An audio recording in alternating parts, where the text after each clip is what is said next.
Krishna, Radhe Radhe. Welcome to my channel. तो जी कैसे हो आप सभी लोग।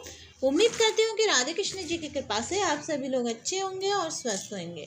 तो जी आज की वीडियो में मैं आपको उत्पन्ना एकादशी की व्रत विधि और उत्पन्ना एकादशी की कथा सुनाऊंगी। तो जी इससे पहले अगर आप मेरे चैनल पर नए हो तो मेरे चैनल को सब्सक्राइब कर दीजिए और बेल आइकन को दबाना ना भूलें ताकि मेरी वीडियो के आने वाली नोटिफिकेशन आप तक सबसे पहले पहुँचे।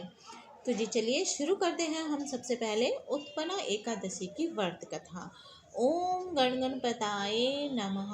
ओम नमो भगवते शिव वासुदेवाय नमो नमः।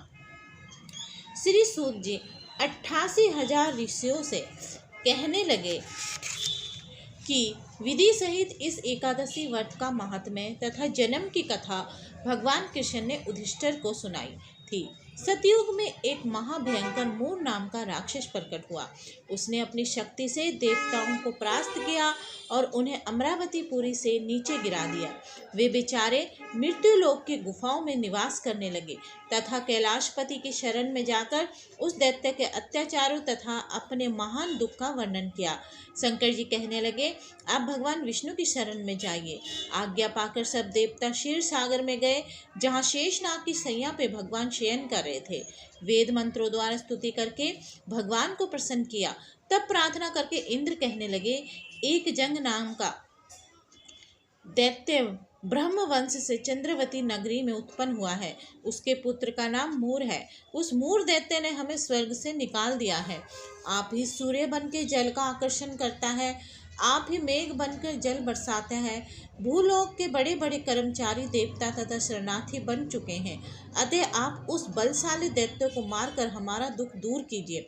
भगवान बोले, हे देवताओं, मैं तुम्हारे शत्रु का शीघ्र संहार करूंगा। आप निश्चित होकर चंद्रवती नगरी पर चढ़ाई करो। मैं तुम्हारी सहायता करने को पीछे से आऊंगा।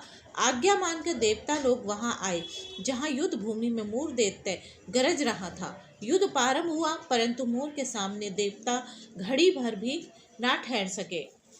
भगवान विष्णु भी आ पहुंचे। सुदर्शन चक्र को आज्ञा दी, शत्रुओं का संहार करो।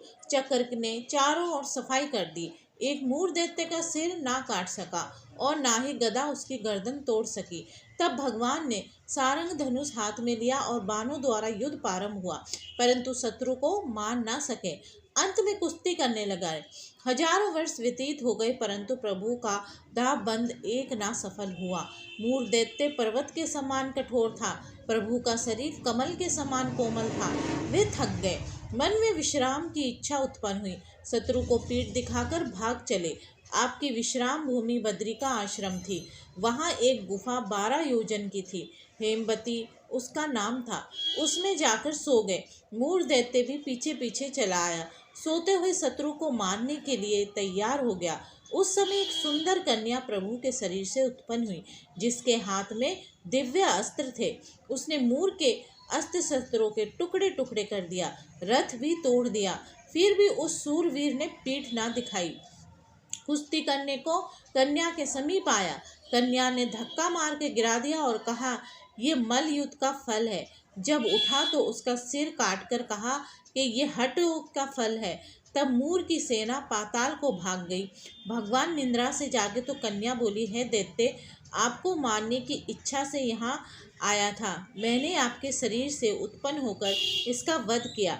भगवान बोले, तुमने सर्व देवताओं की रक्षा की है। मैं तुम पर प्रसन्न हूँ, वरदान देने को तैयार हूँ। जो कुछ मन में इच्छा हो वो मांग लो।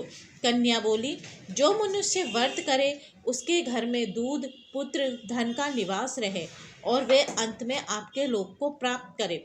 भगवान बोले, तू एकादशी तिथि को उत्पन्न हुई है, इस कारण तेरा नाम एकादशी प्रसिद्ध होगा। जो श्रद्धा भक्ति से तेरा व्रत करेंगे उनको सब तीर्थों के स्नान का फल मिलेगा, अर्थात उनका मन शुद्ध हो जाएगा। अंत में परम धाम को प्राप्त होंगे। घोर पापों से उद्धार करने वाला तेरा व्रत होगा। ऐसा कहकर भगवान अंतर्धान हो गए। पतित पावनी विश्वतारिणी का जन्म मार्गशीर्ष मास के कृष्ण पक्ष में हुआ था। इसी कारण इनका नाम उत्पन्ना प्रसिद्ध है। इस कथा का वर्णन भविष्योत्तर पुराण में मिलता है। इस दिन आप गुड़ और बादाम का सागर लेना चाहिए। कुट्टू के आटे की सामग्री और दूध, मेवा और फल भी आप ले सकते हैं। तो जी ये थी उत्पन्ना एकादशी की व्रत कथा। अब हम उत्पन्ना एकादशी की व्रत की विधि जान लेते हैं। उत्पन्ना एकादशी की व्रत की विधि इस प्रकार है। उत्पन्ना एकादशी से एक दिन पूर्व यानी कि 10वीं तिथि को आपको सूर्य अस्त से पहले पहले शुद्ध सात्विक भोजन लेना है। भोजन बिना लहसुन प्याज का होना चाहिए।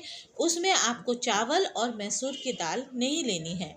उसके बाद आपको एकादशी के दिन सुबह सुबह ब्रह्म मुहूर्त में उठना है और ब्रह्म मुहूर्त में उठ के घर की साफ सफाई करके आपको स्नान आदि करना है। स्नान अगर आप घर में आप किसी पवित्र नदी के सामने रहते हैं, आसपास रहते हैं, तो पवित्र नदी में जाकर आपको स्नान करना चाहिए।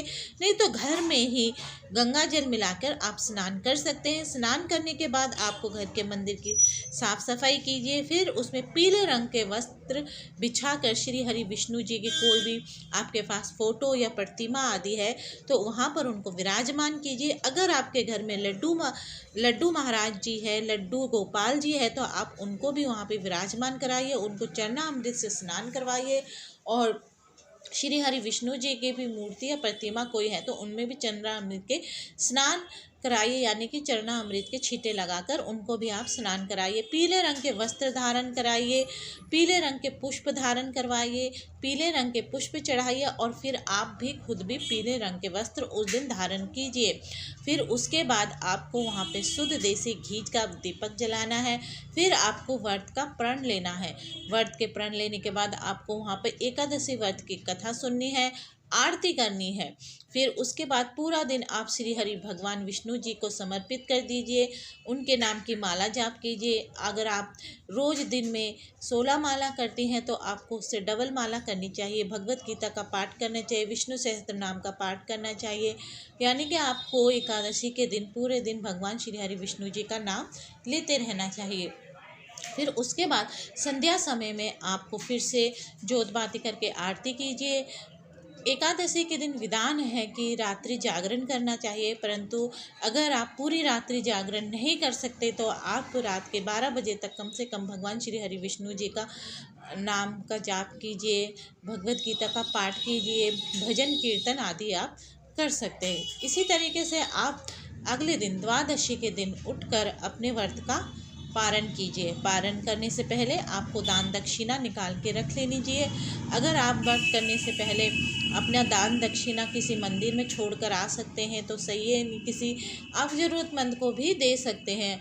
अगर आप उसी समय जाकर दान नहीं दे सकते तो उनके नाम का दान आप निकाल लीजिए और अपने व्रत का पारण सही समय पर कीजिए। तो जी ये थी एकादशी व्रत, उत्पन्ना एकादशी व्रत की पूजन विधि।